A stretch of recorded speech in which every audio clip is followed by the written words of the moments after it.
Kjo është vetëm për ata të cilët e dinë gjuhën gjermane. Ju kom thënë njëherë që wallahu alem me apo pa qëllim. Menimi jam edhe bindja jam është që dikush ka pas qëllim në këta çka kanë ba. Këtë ata që e dinë gjermanishtën e dinë që gjermanishtja gjuha gjermane ka marrë shumë fjalë për gjuhës arabe. Ajo që ka më intereson musad është me thënë që shumë prej fjalëve të fesë tonë i kanë ndryshuar dhe ju kanë dhënë kuptim shumë të keq.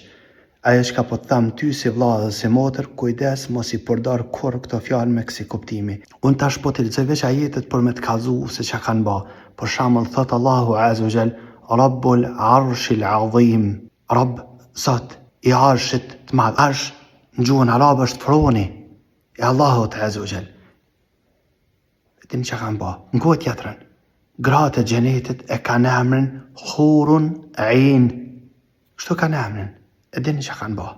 Kështu që ti si rije dhe re, kur mos i përdor këto fjalë, kur largo për tyne. Lutë Allahun Azza wa Jall me të largu, kur mos i përmend këtu, kur heq.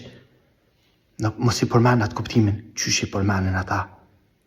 Nëse i përmendin kuptim qysh e kanë kuptimin islam, ma jo në atë kuptimin e tyne. Qysh ju kanë dhënë ata. Në qoftë se dalën e thonë nësë po dim kur gja atëre, diçka ka këtu që mas çdo fjalës të fesë më shifen e që si kuptimi. Nëse kuptaj, pse? Ama, nashta u kanë pa qëllim, nashta u kanë me qëllim, po tash kjo nuk lunë rral. Tash për neve është që na mos më ba që ka që bodal edhe me i përdorë këto fjalë me qëtë kuptim. Po besoj që i kuptu të musliman. Arsh në arabisht është fran.